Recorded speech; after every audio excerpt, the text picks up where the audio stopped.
उसके बाद दूध जब कहीं आप बल्क में देते हैं तो उसका सही रेट नहीं मिलता है जी।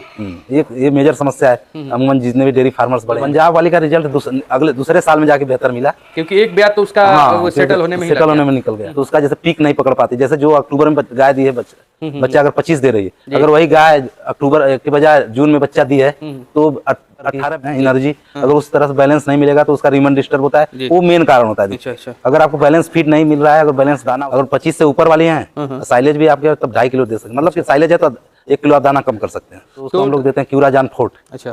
फिर जब वो बच्चा 90 दिन का हो जाए तो आइवरमेक्टिन। फिर उसके बाद रेगुलर बाकी जानवरों के साथ हम लोग उनका टमाटर का प्याज टमाटर जब तक 20 रुपए है, 20 से 22 हो जाएगा, 25 हो जाएगा, 30 हो जाएगा, जब वो दोगुना। डेनमार्क का बहुत बढ़िया रिजल्ट है जी, ग्रोथ भी बहुत बढ़िया है। अच्छा। मैं फर्स्ट लैक्टेशन में अगर कंपैरिजन किया जाए। दोस्तों मैं प्रिंस और आप देख रहे हैं नई कृषि दर्पण यूट्यूब चैनल। तो दोस्तों आज मैं हूं उत्तर प्रदेश के बनारस के बीरापट्टी में, और आप हमारे सर को बगल में देख रहे हैं जो कि फौज में नौकरी करते थे। 2019 में रिटायर्ड के बाद ये डेयरी फार्म की बिजनेस को उन्होंने शुरुआत किया। पहले इनके यहाँ छोटे स्तर पर थी, 10 से 12 पशु रखते थे, लेकिन आज इनके पास लगभग 60 पशु है। और 60 पशु में एक खासियत मैं बता दूं कि इनके पास कम से कम 28 बछिया है। तो आप समझ सकते हैं कि बछियों का रेशियो जब बहुत ज़्यादा है इससे पशु के मुकाबले। तो बहुत सारी चीज़ें हैं, हमने दूध के रेट पे बात किया है, सीमन पर बात किया है, कंप्लीट यानी कि फीड मैनेजमेंट के बारे में भी जानकारी इनसे ली है सर से। तो बहुत सारी जानकारियाँ जो इस वीडियो में आपको मिलने वाली। तो मैं आप सभी से रिक्वेस्ट करूँगा कि आप हमारे चैनल पर हैं तो प्लीज़ सब्सक्राइब कर लेंगे, साथ में बेल आइकन का बटन को प्रेस करेंगे ताकि जब भी इस तरह का वीडियो बनाओ तो आपको अपडेट जो मिलता रहे। मैं बता दूं सर के बारे में कि सर जो शुरुआत किए थे पंजाब से पशु लेकर के आए थे, उसके बाद इन्होंने शुरुआत किया और उसके बाद धीरे धीरे लोकल पशु खरीदी और ब्रीडिंग पर फोकस किया, और आज ब्रीडिंग करके काफ़ी अच्छा मुनाफा ले रहे हैं। इनका जो मेन फोकस है मैं बता दूं कि जो दूध निकलता है 300 से 350 लीटर, वो उससे ये सिर्फ डेयरी का खर्चा चलाते हैं, बछियों का खर्चा चलाते हैं। बाकी आने वाले एक फाइनेंशियल ईयर में देखा जाए तो सर अच्छी बछियों को सेल करके लाख रुपए तक की बछियों को सेल करके ये एक अच्छा मुनाफा सर ले लेते हैं। तो सर का जो डेयरी फार्मिंग का मॉड्यूल है वो अलग तरीके से है और बहुत अलग अलग तरीके से डेयरी फार्मिंग का मॉड्यूल होता है। तो आइए सर से जानेंगे पूरी। नमस्कार सर। नमस्कार। सबसे पहले आपका हमारे चैनल पे स्वागत है। आप अपना परिचय बता दीजिएगा सर सबसे पहले तो। मैं शिव कुमार फौजी, ग्राम इंद्रवार, पोस्ट बीरापट्टी, जिला वाराणसी जी। सर तो सबसे पहले मैं आपके इस डेयरी लाइन में जर्नी के बारे में जानना चाहूँगा कि आपने कब शुरुआत की थी, कितनी पशु से शुरुआत की थी, इसके बारे में आप जरूर बताएंगे सर। मैं 2019 में आर्मी से रिटायर होने के बाद डेयरी फार्मिंग शुरू किया। अच्छा। इससे पहले मेरे पास 10-12 गाय थी जो यहाँ से नज़दीकी शहर है चांदमारी, वहाँ पे मेरे पिताजी वहाँ देख रेख करते थे। तो इसमें मेरा जुड़ाव लगा रहा, तो मैं जब रिटायर हुआ तो मैंने इसी को बड़े लेवल पे शुरू कर दिया। अच्छा। तो जब स्टार्ट किए थे सर तो क्या इतनी बड़ी सेड से ही आपने शुरुआती दौर में? नहीं, पहले हमारा एक छोटा सेट था। अच्छा। 20 गाय कैपेसिटी का जी। तो वहाँ पे नगर निगम में आने के बाद तो वहाँ से हमने, यहाँ पे हमारा जमीन था तो यहाँ पे हमने शिफ्ट कर दिया। अच्छा। तो ये बनवाया मैं 2020 में। अच्छा। तो इस फार्म का एरिया कितना है सर?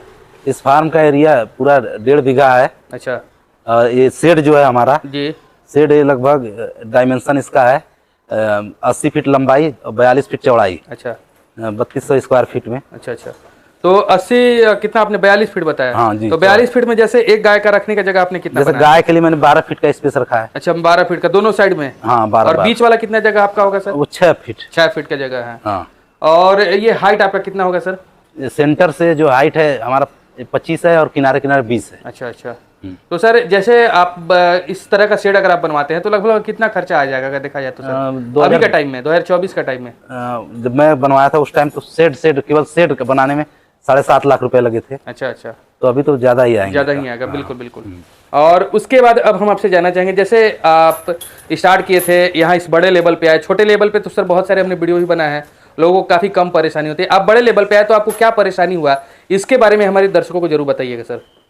बड़े लेवल में परेशानी क्या है कि जैसे कि दूध जब आपके पास ज्यादा हो जाता है जी, तो रिटेल में एक लिमिट तक आप सेल कर सकते हैं, जैसे 3 कुंटल 4 कुंटल।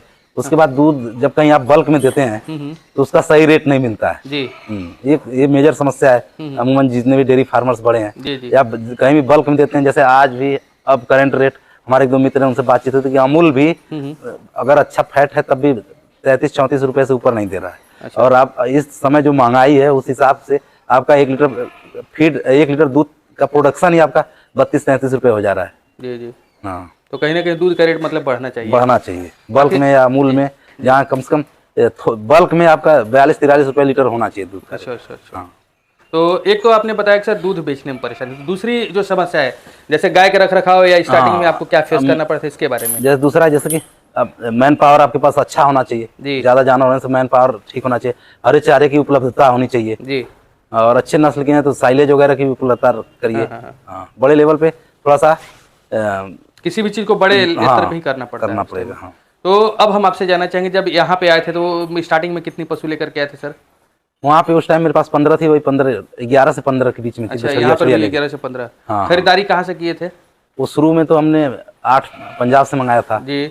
बाद में धीरे धीरे हमने लोकल से खरीदा था बाकी। अच्छा। तो बेहतर आपको मतलब कहाँ मिला रिजल्ट दोनों? पंजाब वाली का रिजल्ट दूसरे साल में जाके बेहतर मिला, क्योंकि एक ब्याज तो उसका वो सेटल होने में ही सेटल होने में निकल गया। अच्छा। और दूसरे ब्याज में जो बताया तो उससे बेटर रिजल्ट रहा। अच्छा। तो जैसे कितने लीटर वाली पशु वहाँ से आप जब हम लोग वहाँ से 25 खरीद करके लाए थे तो हमारे यहाँ आई तो 17, 18, 19 तक ही रह गई। अच्छा। फिर लेकिन दूसरे ब्याज में 25, 26, कोई 28 तक भी गई। हाँ। और जैसे इधर से जो लोकल से खरीदारी करते थे वो कितना लीटर वाली खरीदारी करते थे? इधर लोकल में वही जो भी 20, 22, 25 तक 20 तक ही मिलती थी। अच्छा। हाँ, लेकिन उसी पे हमने अच्छा सीमेंट लगा के बछड़ियाँ तैयार की। तो जैसे अगर 20-22 लीटर वाली गाय है सर, तो उसका अगर पूरा 300 दिन का एवरेज देखा जाए औसत देखा तो कितना आ जाता होगा? वो डिपेंड करता है कौन सी ब्रीड की है जी समस्या, क्योंकि जैसे मान के चलिए HF में ही है, HF में अगर अच्छे सीमेंट की है जी, तो अगर और दूसरा मैटर करता है तो कब बच्चा दिए, वो भी बहुत इंपॉर्टेंट रोल होता है कि अगर बच्चा वो अक्टूबर नवंबर में अगर गाय बच्चा दिए तो उसका लैक्टेशन पीरियड बहुत बढ़िया रहेगा। अगर वही गाय जून जुलाई में अगर बच्चा दे दी तो उसका जैसे पीक नहीं पकड़ पाती, जैसे जो अक्टूबर में गाय दी है बच्चा अगर 25 दे रही है, अगर वही गाय अक्टूबर के बजाय जून में बच्चा दी है तो 18, 20, 21 तक जाने में उसका पूरा जोर निकल जाता है। अच्छा। क्योंकि उस टाइम इतनी गर्मी रहती है, उमस रहता है, वो अपने पीक पे जा ही नहीं पाती। तो पूरा 300 दिन में उसका एवरेज कितना आएगा फिर? उसका एवरेज तो मतलब क्या है कि 14-15 आ सकता है। हाँ। अच्छा। उसमें कई चीजें इंपॉर्टेंट रोल करती है, आप अच्छा फीड दे रहे हैं कि नहीं, उसको बैलेंस दाना दे रहे हैं कि नहीं, हरा चारा है कि नहीं, जी, तो वो सब बहुत मैटर करता है। तो अब 2-4 हम रोगों के बारे में बात करेंगे। जैसे आपके फार्म पे जब आप बड़े लेवल पे आए तो मतलब किस तरह की समस्याओं का आपको सामना करना पड़ा, उसके बारे में भी हमारे अमूमन जैसे कि ज्यादा जानवर होने से जैसे रोज बाहर नहीं खुले में नहीं छोड़ पा रहे हैं, तो एक तो खुर बढ़ने की समस्या है जी, दूसरा साफ सफाई अगर नहीं हो पा रहा है तो कभी कभी थनैला के चांस बन जाते हैं। अच्छा।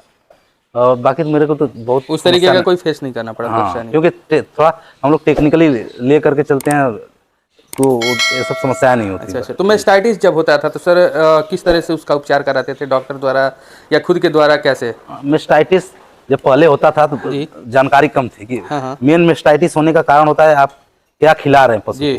जैसे भूसा लगा हुआ खा ली अगर या सड़ा हुआ कुछ खा ली तो वो एक मेन वो भी एक बहुत बड़ा कारण है थनैला होने का। जी। और दूसरा कि अगर उसको बैलेंस फीड नहीं मिल रहा है, जैसे बैलेंस फीड नहीं मिलेगा उसमें उसको जितनी रिक्वायरमेंट प्रोटीन की है, फाइबर की, एनर्जी, अगर उस तरह से बैलेंस नहीं मिलेगा तो उसका रीमन डिस्टर्ब होता है, वो मेन कारण होता है। अच्छा। अगर आपको बैलेंस फीड नहीं मिल रहा है, अगर बैलेंस दाना उसको नहीं मिल रहा है तो मेन समस्या थनैला का वही है। जी।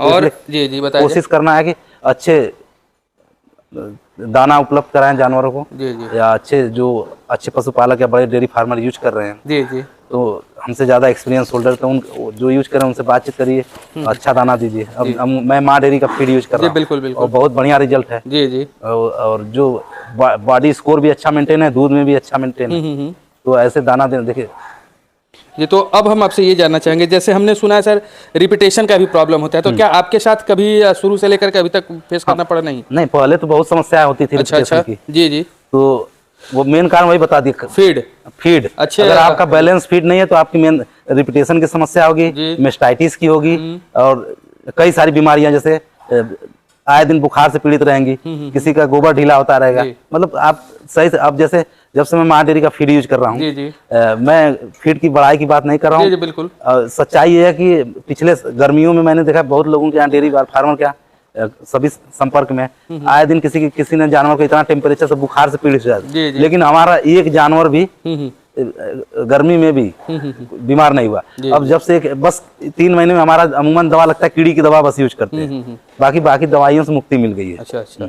ना तो फीड ना तो जेल अलग से देना है, कैल्शियम सब उसी में है, बैलेंस है, आपको अलग से कुछ भी नहीं देना, ना गुड़ तेल कुछ भी नहीं, सब उसी से काम बन जाएगा। तो आपने माँ डेयरी फीड की बात की सर, तो अब हम ये आपसे जानना चाहेंगे, जैसे कैसे कैसे किस पशु को देना होता है, इसके बारे में थोड़ा सा जानकारी जरूर दीजिए। जैसे छोटे बच्चों के लिए काफ स्टार्टर है, 0 से मतलब 5 महीने तक के लिए। जी जी। उसके बाद 6 महीने से लेके जब तक प्रेग्नेंट नहीं हो जाती काफ ग्रोवर चलता है। प्रेग्नेंट होने के बाद कंफर्म हो गया 21 दिन दाग गया तो हम लोग प्रेग्नेंट हीफर शुरू कर देते हैं। उसके बाद लास्ट मंथ रहता है बच्चा देने के लिए, तो ट्रांजिशन देते हैं।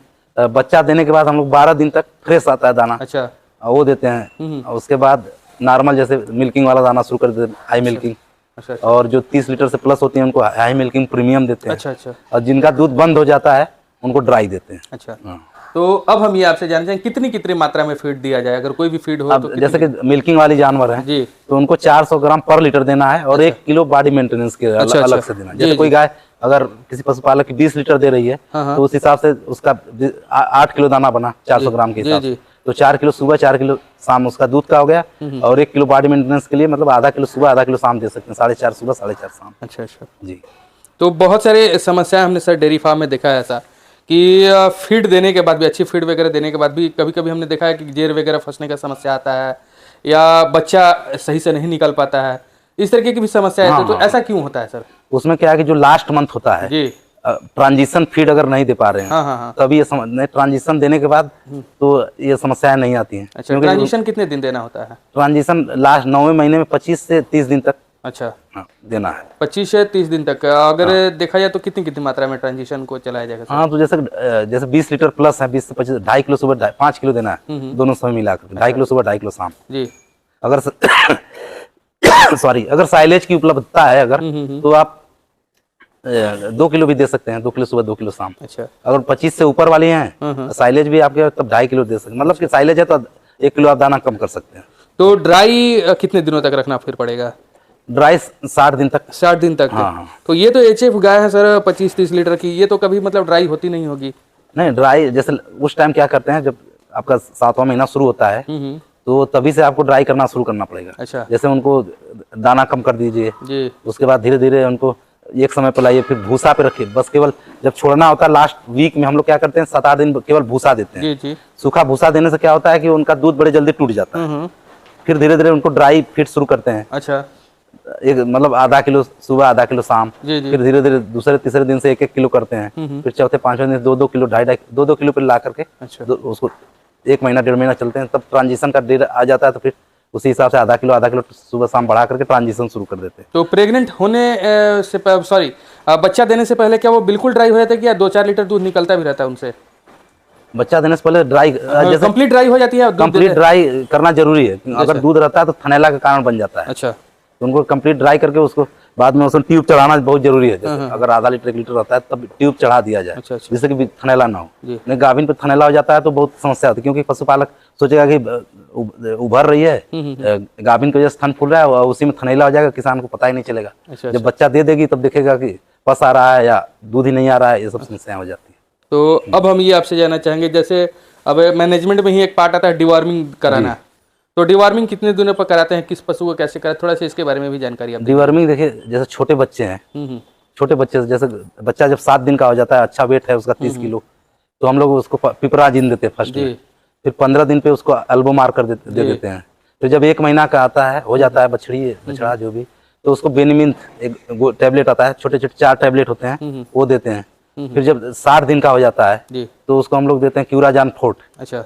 फिर जब वो बच्चा 90 दिन का हो जाए तो आइवरमेक्टिन। फिर उसके बाद रेगुलर बाकी जानवरों के साथ हम लोग उनका डिवर्मिंग करने लगते हैं 3-3 महीने पे।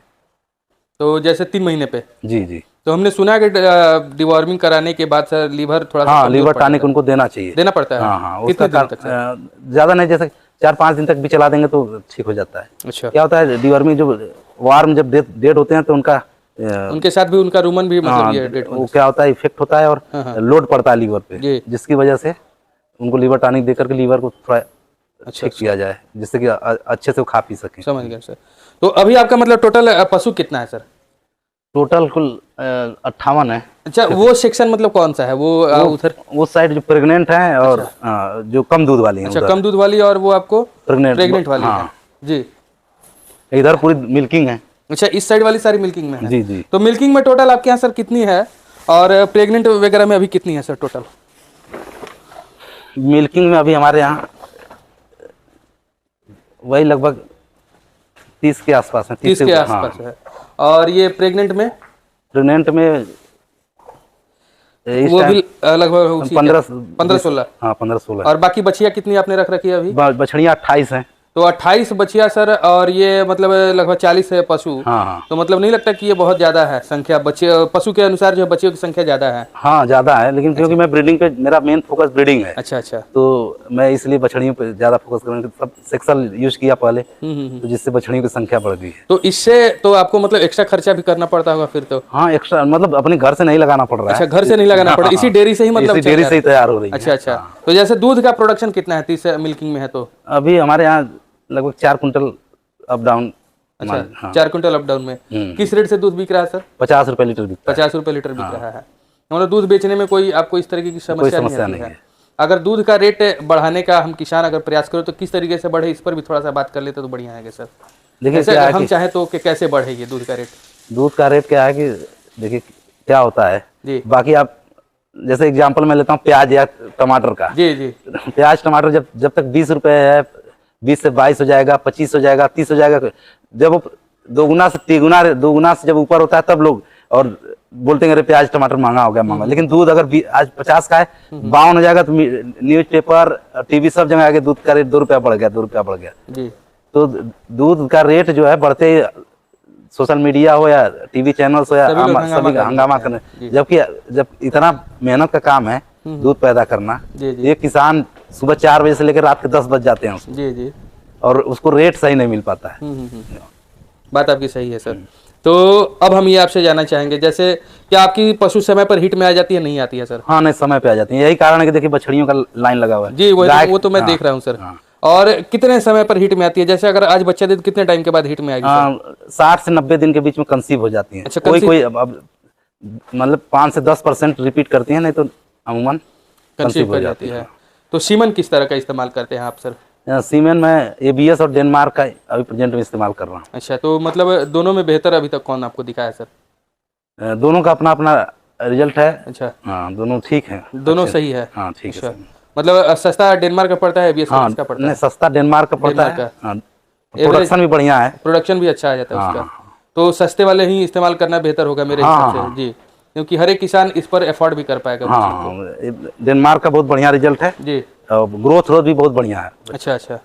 मैं फर्स्ट लैक्टेशन में अगर कंपैरिजन किया जाए, जी जी। एक एबीएस और डेनमार्क में, तो डेनमार्क मिल्किंग में अच्छा उसका परफॉर्मेंस है। अच्छा। सुंदरता में एबीएस भले हो जाए, लेकिन मिल्किंग में डेनमार्क का टक्कर नहीं दे पाएगी फर्स्ट लैक्टेशन। जी जी बिल्कुल।